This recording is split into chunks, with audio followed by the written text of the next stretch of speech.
Hi, my name's Kurt. Welcome to my ADHD YouTube channel where every couple days we work on something else. And so most people think that nothing ever gets done that way, but they just actually haven't tried the ADHD method long enough. What's going on with the ADHD method is that normally when people want to get to a certain point, they will build a ladder or, make a structure to get to this higher point, right? And so this is like doing all your practices, studying all your books, developing all your skills, and then you get to this pinnacle of like, I've accomplished the skill, right? Or you make a ladder, you crawl up the ladder in a series of steps. The ADHD method is to actually flood the entirety of reality with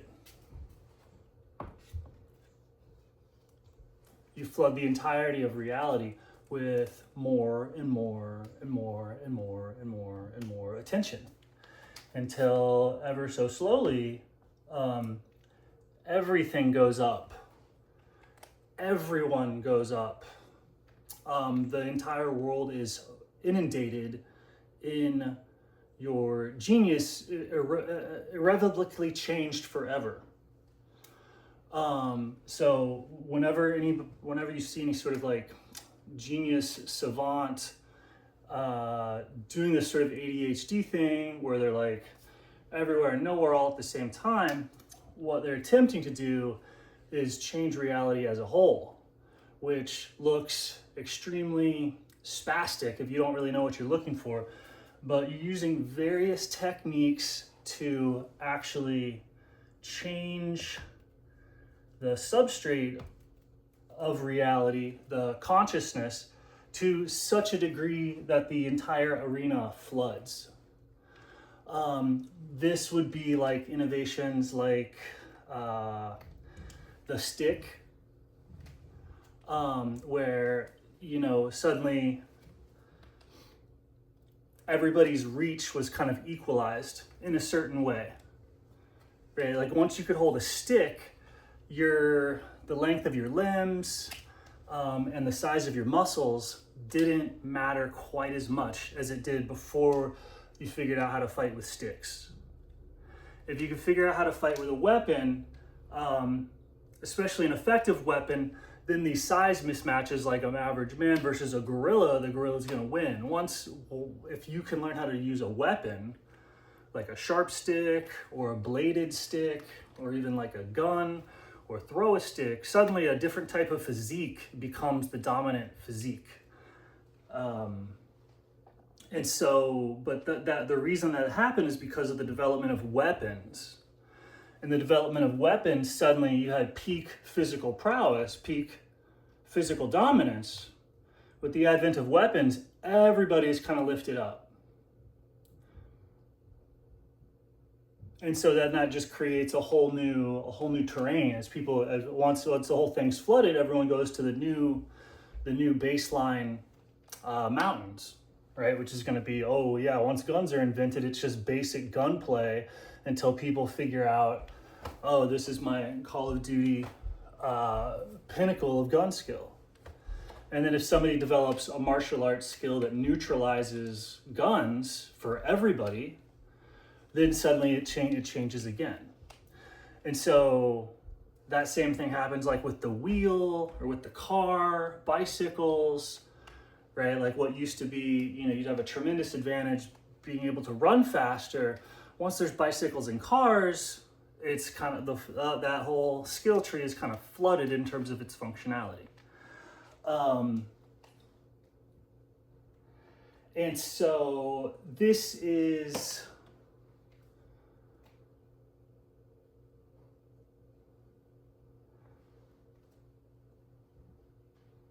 it's a technique. It could be weaponized, I think, if we wanted to convert it into something. So the goal of these videos is that, right? So straightforward, I am attempting to flood multiple paradigms and industries. And so to do that, you have to kind of like make a psychedelic video. Like if you can get psychedelic content on the internet where it goes viral, you'll get packets of understanding and information that actually reorganize the mind. So yeah, the goal of some of these videos, for the next maybe day or two or hour, how long I can focus on it, is spent trying to alter the mental landscape, not so much where you're trying to add a piece to the puzzle, but completely sort of submerge it from the bottom up with like the most basic knowledge, right? Like water sinks to the lowest point, right? So everything that I'm doing is kind of water-based. So if you really saturate some other industry, some other skill tree, some other discipline, some other whatever, if you really, really saturate, if you can like open the floodgates around these industries, right? Like you can get people to let sort of wisdom in, to let consciousness in, to let awareness in, and that will saturate the area around that person. And so one way that you could do this is to just like, let's try and dose everybody with psychedelics, or like, let's try and give everybody some sort of spiritual experience or traumatic experience or something like that, to cause people to saturate, right? To draw in particular psychic energies. That's what these phones are being used for by various wizards, is that they're trying to get people to focus on and draw in various types of psychic energy, which like you could saturate an environment, you could saturate your corporate structure, you could draw on fire, right?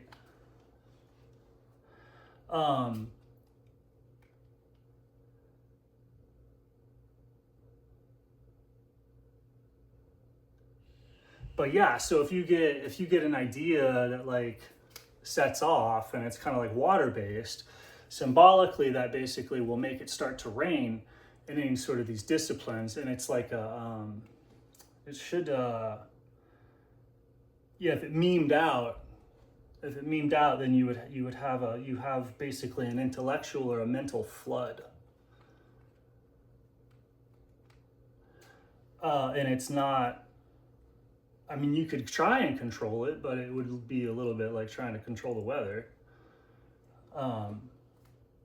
If anything, you'd probably make it worse. So,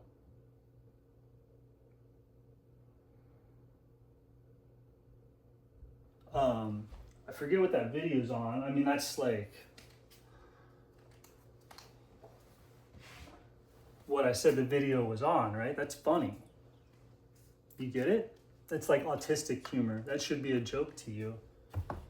Right? There's a lot of autistic jokes and humor hidden in my videos.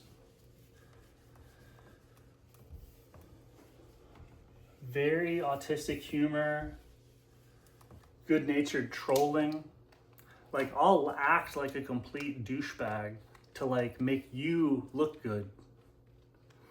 Right? That's funny. I do that. It's funny. Like, if you're kind of a jerk or whatever, I'll act like a bigger jerk so that you don't seem like the jerk. Right? And that's to me, I can't help it, but I find that funny. Kurt, you're joking too much. Like, is it really joking anymore? I don't have a good answer to that either, but originally it was funny.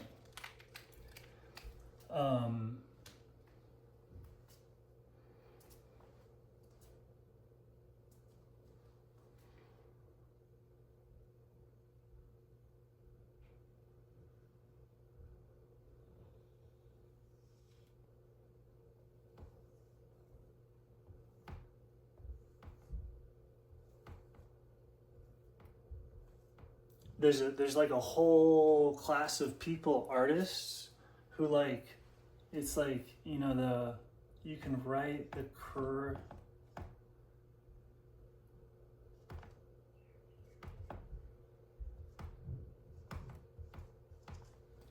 right? But if you have an artist, it's like they just live here, you know?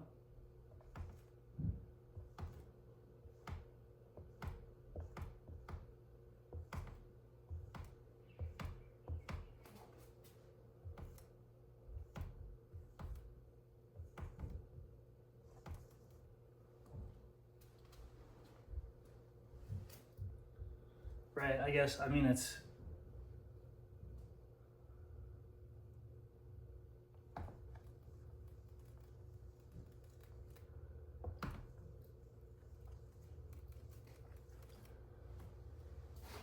and I know a lot of times girls and teachers and stuff can write better, like their ideas look better on paper, right? Like imagine that, let's say stereotype here.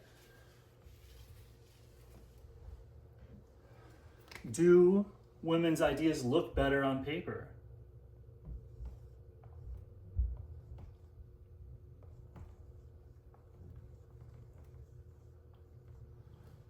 You know, who had better handwriting in class?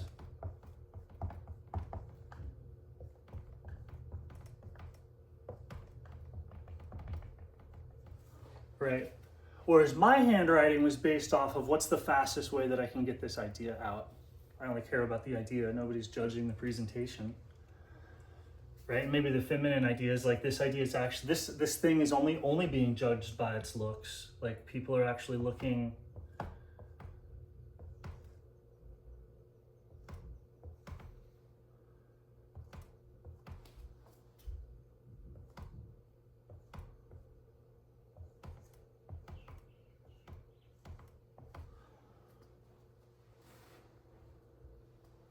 So that's my font as a performance.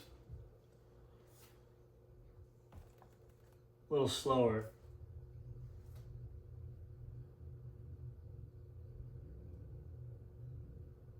But right, you can look at the shape of the words or the words.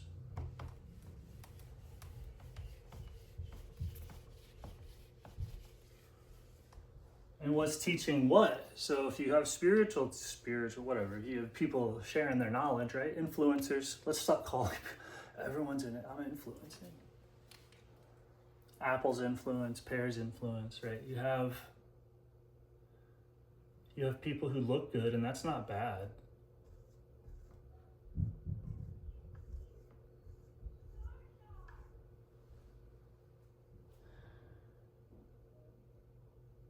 This is in terms of ideas, right?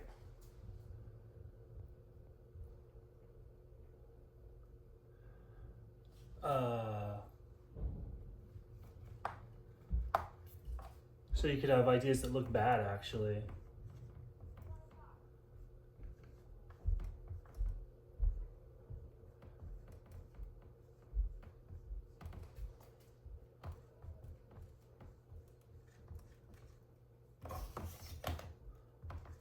Okay, so bad ideas are poorly expressed. Like the handwriting's bad. It's hard to read it. Right? And then on the spectrum, you can have look good.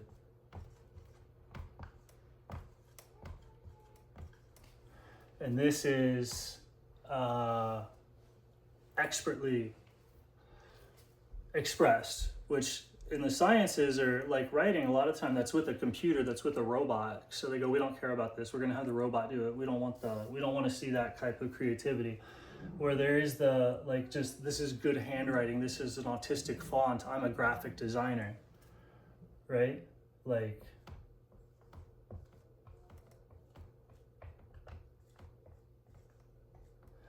ideally it's beautiful. Right, so you could write a sentence that's the same truth or the same idea, and it could be sloppy, or it could be written beautifully, or embroidered. Right, so that's the spectrum that it can come from in terms of like what are we talking about as an idea, as a thing? Is it beautiful or not? That says something about it.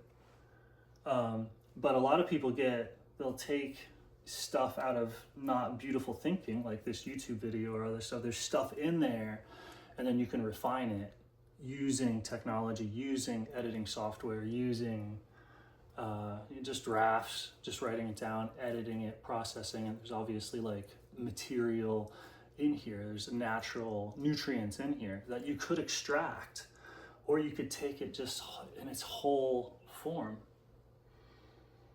like a whole food, right? So then you could have the ideas are what they're not true,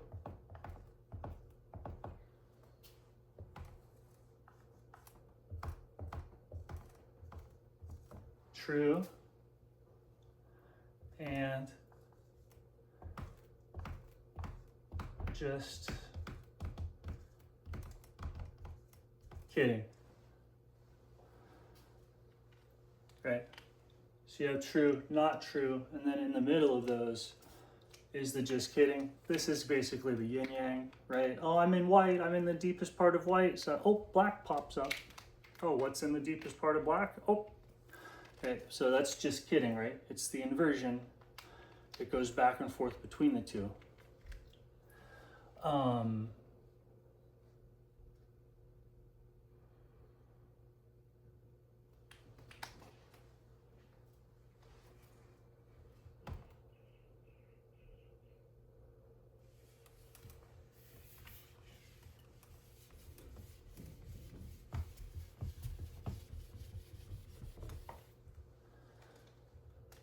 So you have like a infinite shimmering beauty inside of you, which is actually the water of the body.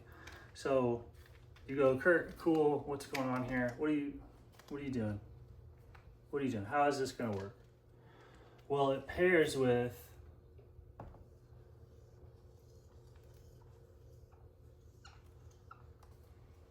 if you're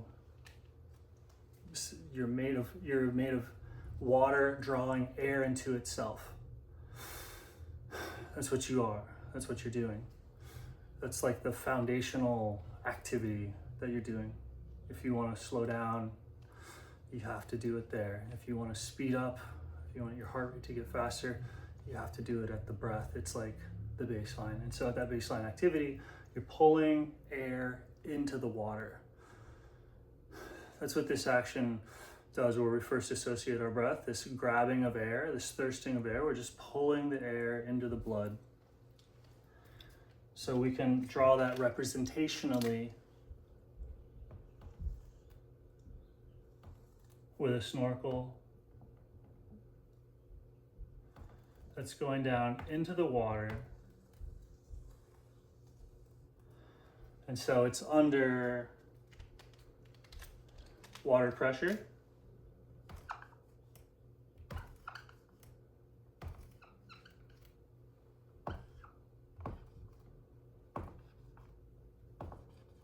And that water pressure wants to squeeze all the air out of the balloon, which is the lungs.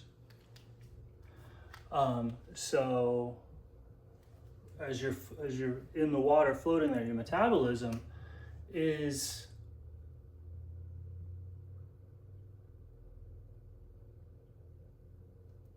pulling itself open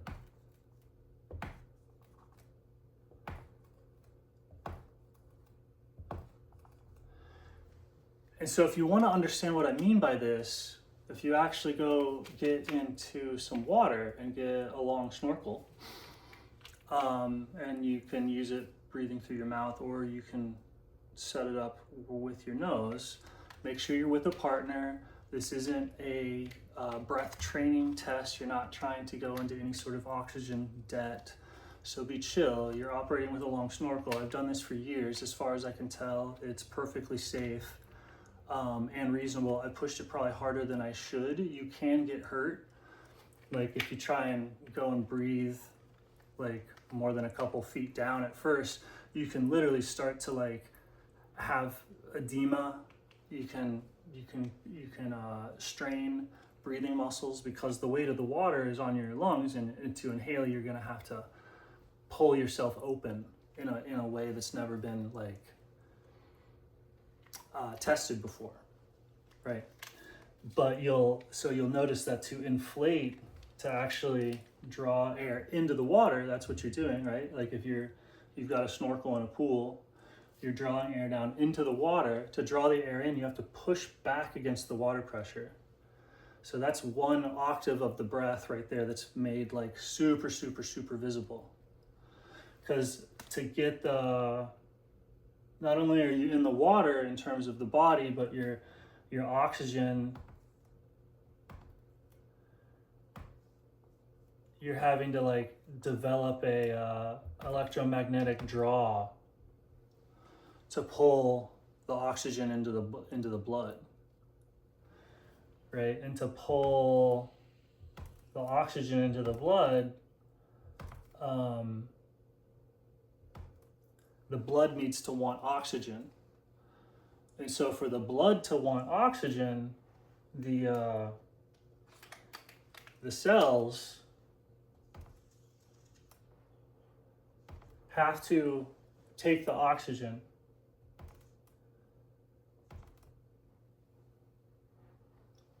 and that's where the actual breathing happens. Everything downstream of that, like in the blood, in the lungs area, that's all secondary. That's just like the blood's just operating as a spring. It's not alive. Like it wants to soak up oxygen. You have to like pull the oxygen off of it against what it wants to do. So where you're going against that gradient is at the blood cell exchange. The cells are sucking in the oxygen. The blood is just behaving like a spring.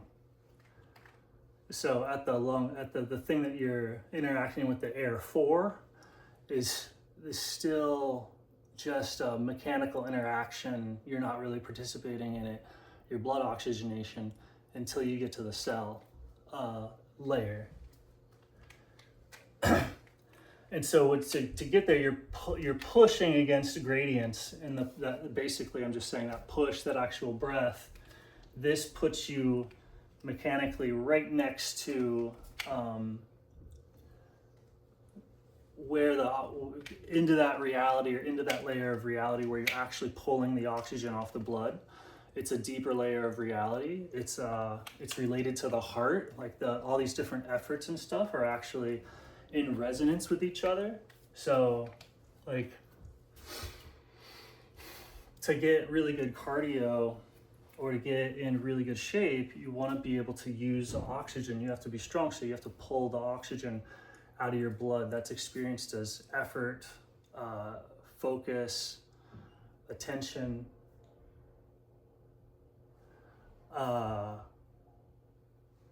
It's the heart, right? And so the heart is this driver. The heart should be thought of as the entire vascular system. The entire vascular system is one fluidic, mechanical, hydraulic network that's also capable of transporting waves, electromagnetic waves, through the oxygen field. All the hemoglobin, the oxygen, forms a coherent field that is hosted by the blood. And so that field can kind of support alternating currents, or it can support waves. It can support and hold frequencies, basically.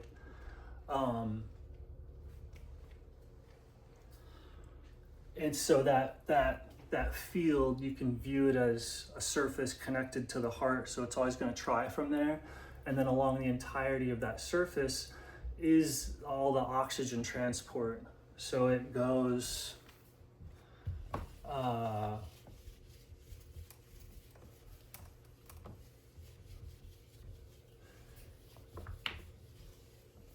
it mechanically, fluidically connects to all the cellular activity of the body, the heart does. So you can, if you get heart centered and you start driving and your cardio gets up when your blood pressure goes up, this kind of happens anyway. If you just know this is what's going on, it'll make cardio and fitness, it'll make more sense instead of just like doing stuff to like get, burn calories or not be fat or whatever. If you understand that you're working with this shimmering field of effort, this fractal flowing web of oxygen, just as you run or stroll or do whatever it is, you'll get way quicker results, because like that's what's actually happening is you're trying to send waves and get that. The medium should be able to support soft waves, looking for it, strong waves, robust waves, and just you know, it should be, you should be able to maintain yourself with just relatively playful,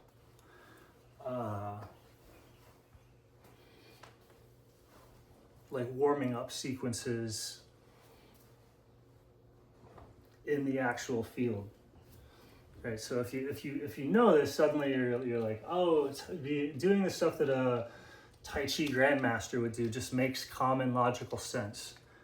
Right, that's another way of seeing like the way that this type of stuff can flood certain fields. If you make the endpoint and the behavioral patterns and the beliefs, if somebody studies their whole life and practices their whole life and they get here, a paradigmatic disrupt will make it so that everybody else is floated to that same level or higher, because somebody or something flooded the ability landscape or the functional landscape or the whatever. So if everybody gets equally smart, equally healed, equally, like imagine you just had like one healthcare protocol, or imagine you had one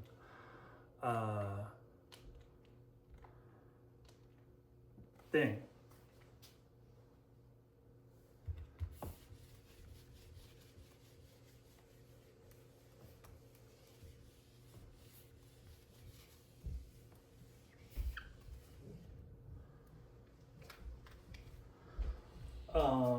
Do I have coffee left?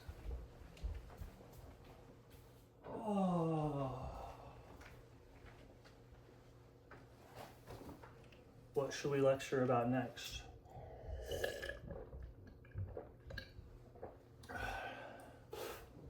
I think I was on chapter 5 of my book.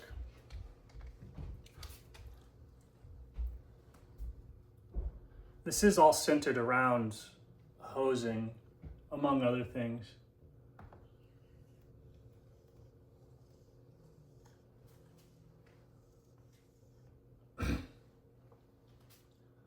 Because there is a market,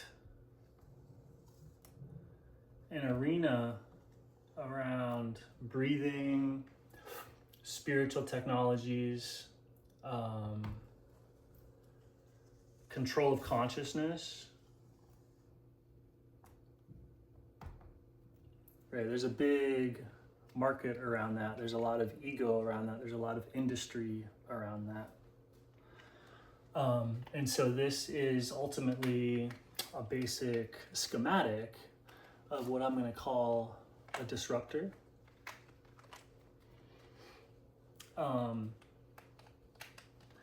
So the two parts of this, you never know when I'm joking. Like, is he autistic or is it just humor? So this part is you.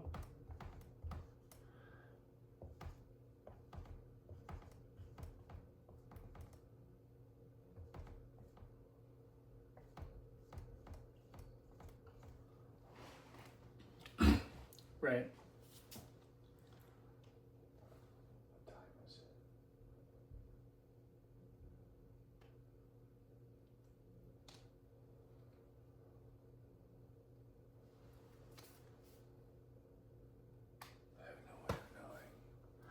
Okay.